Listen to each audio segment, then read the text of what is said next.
Buen día a todas y a todos. Este es un video acerca del capítulo número 5, cómo comparar secuencias biológicas del libro Bioinformatics Algorithms, an Active Learning Approach.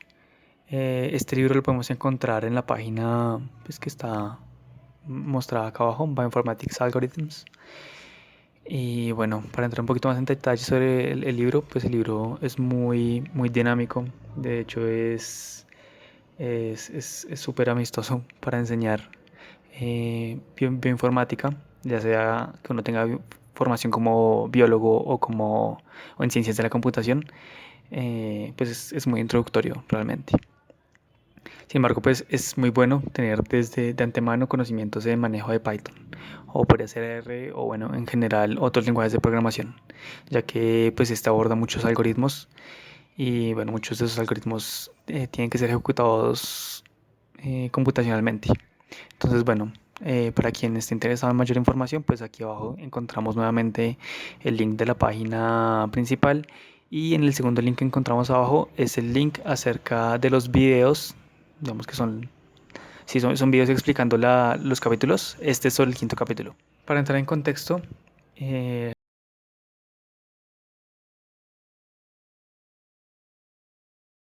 respecto a comparación de secuencias biológicas, pues primero tenemos que hacer un acercamiento sobre qué secuencias estamos hablando. Entonces, para entrar brevemente en el tema, nosotros decimos que hay un dogma en la biología molecular en donde decimos que la información genética está contenida en el ADN y el ADN es transcrito a ARN, pues digamos que esta molécula de ADN puede ser transcrita o puede generar, a partir de esta molécula más bien se puede generar ARNs mensajeros que pueden ser traducidos por los ribosomas para generar proteínas. Entonces, pues este proceso del el paso de ARN a proteínas se llama traducción.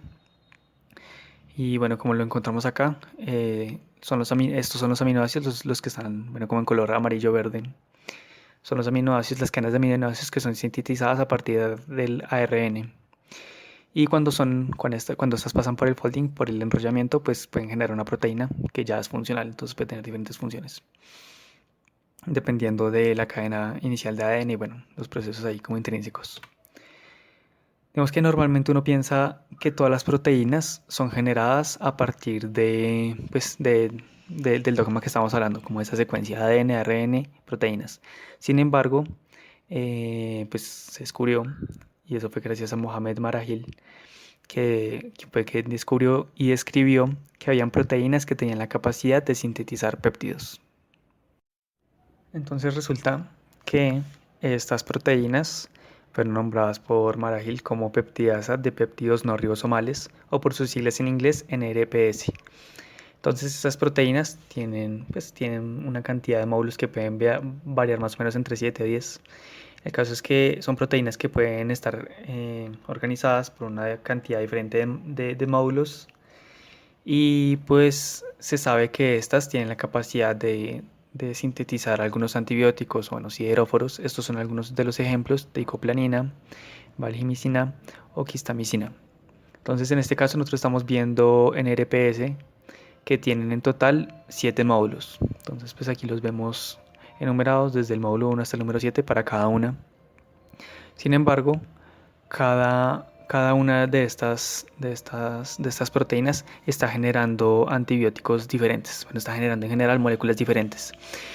Y eso ocurre de diferentes formas en diferentes bacterias. Entonces, pues esto lleva a pensar a María Gil como, bueno, ¿qué es lo que tienen en común estas secuencias que tienen o más bien estas proteínas que tienen funciones similares? Sin embargo, también pues están generando moléculas diferentes. Bueno, entonces habiendo establecido que tenían funciones similares, pero no del todo iguales, pues lo que procedió a hacer para descubrir como que tenían en común, que tenían diferente también, fue que procedió a alinear unas partes específicas de los módulos, que son las partes que están especializadas en adenilar. Entonces tomó, bueno, estos segmentos de las proteínas y los alineó entre sí Y bueno, entonces digamos que si vemos los alineamientos acá, pues o sea, las comparaciones más bien, pues vemos que cada una de estas letras representa un aminoácido. Y supongamos que aquí en estos tres primeros, en esta tres primeras filas de arriba, pues estamos viendo aquí en la columna amarilla, bueno, que está como coloreada de color amarillo, color azul. Estamos viendo que las secuencias, perdón, que los aminoácidos se repiten en las tres. Entonces encontramos que hay columnas conservadas. Resulta que la primera vez pues digamos que en la primera parte que cuando comenzaron a hacer los alineamientos, no se encontraron casi columnas conservadas. De hecho, se encontraron por ahí una o dos. Entonces, pues la pregunta era cómo se puede mejorar este alineamiento, esta comparación. Entonces procedió a desplazar algunas de las secuencias, ya sea como poniendo espacios al principio, como se encuentra representado pues, aquí en las columnas de abajo, o agregando inserciones, que son estas pequeñas líneas que encontramos como a mitad de las secuencias. Y a lo que comenzó eso a desplazar las secuencias entre sí, y dentro de ellas mismas, pues comenzó a aumentar la cantidad de columnas conservadas y así encontró columnas que están conservadas en todas las proteínas en RPS y que pues en este caso como estamos hablando del dominio de anilación pues son responsables del grupo que se está agregando, en ese caso de los NRPS.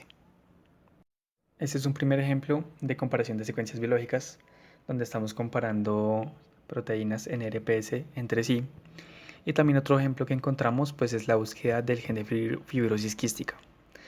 Entonces, para entrar en contexto, la fibrosis quística es una enfermedad del sistema respiratorio que pues, muy a menudo es fatal, sobre todo en infantes. Y esta enfermedad está dada por los síntomas de que produce una excesiva cantidad de mucosa. Entonces, se sabe que esa es una enfermedad autosómica bastante común. De hecho, cada una de 25 personas en Estados Unidos lleva alguna copia del gen. Esto no quiere decir que todas estas personas manifiesten la enfermedad, sin embargo, pues aumenta la probabilidad de que los hijos lleguen a tener la enfermedad, pues en dado caso de que, digamos, la pareja con la que tengan un hijo o una hija también tenga una copia del mismo gen. O sea, me refiero al gen de la fibrosis quística. Y bueno, entonces para allá en los 1980 la búsqueda del gen de fibrosis quística, CF por sus siglas en inglés, se redució a buscarlo en el cromosoma 7. Sin embargo, para ese momento las técnicas de biología molecular no permitían un acercamiento más cercano como para determinar experimentalmente cuál era. Entonces, pues lo que hicieron los científicos en ese momento para solucionar ese problema fue utilizar herramientas bioinformáticas y en este caso lo que hicieron fue tomar regiones candidatas dentro del cromosoma 7, todas las regiones candidatas, y compararlas en ese momento con todos los genes que eran conocidos para ese entonces. Entonces, bueno, haciendo esas comparaciones, pues, en algún momento dieron con un hallazgo de un gen similar, o sea que en una secuencia específica del cromosoma 7 había pues un segmento, un gen que era muy similar a una proteína de unión ATP, ATP Binding Protein. Bueno, pues ahí lo tengo también entre paréntesis porque creo que es posible que algunas estén más relacionados con ese término. Pero bueno, el punto es que pues fue de especial interés esta proteína porque es responsable de secreción. Entonces, si nosotros recordamos cómo es la fibrosis quística, pues esta es una desregulación de secreción de mucosa. Entonces, pues dijeron, bueno, este es un muy buen candidato y efectivamente este es el gen que hoy conocemos como el gen de la fibrosis quística, que está encargado de controlar el flujo de iones en las células de los pulmones. Entonces, una mutación en el gen de la fibrosis quística causa una disrupción en el flujo de iones, específicamente de cloro, llevando a una acumulación de mucosa. Y bueno, como le encontramos aquí a la izquierda, digamos que las vías normales del paso de gases, de aire, eh, cuando el gen no está dañado, pues hay un flujo normal de iones de cloro y también pues hay también una entrada normal de sodio. Sin embargo, cuando, cuando esta proteína, este gen, bueno, está mutado la proteína también, por supuesto, pues no va a ser funcional y va a dañar el potencial de la célula, pues en este caso de las células de los pulmones, lo que va a impedir un correcto flujo de iones de sodio y va a causar una excesiva entrada de agua, que en últimas va a hacer que se acumule una capa de mucosa muy densa en el espacio que está afuera. Entonces, bueno, de hecho, hoy se sabe que una deleción simple de tres nucleótidos en el gen de la fibrosis quística puede generar fibrosis quística. Entonces, como resumen, pues pensemos en lo que hemos visto hasta ahorita, como vimos una comparación de proteínas en RPS y segundo, bueno, en este primero buscando cómo es la función, cómo está esa función de estas proteínas relacionada a la estructura. Y también vimos en el segundo caso, pues cómo se utilizaron alineamientos entre secuencias de ADN para determinar cuál era el gen de fibrosis quística. Entonces, pues aquí surge una pregunta, que es la que botan en el libro, y pues bueno, yo creo que todas, o bueno, por lo menos varios y varias, podemos estarnos haciendo esa misma pregunta, y es como qué algoritmo fue empleado para hacer los alineamientos de estos módulos en RPS o para comparar los genes candidatos para hallar el gen de fibrosis quística. Y bueno, hasta que va esta primera parte del capítulo número 5. Ya en el segundo, pues más adelante, más bien en otro video, hablaremos un poco más de cómo funcionan este tipo de algoritmos de comparación de secuencias.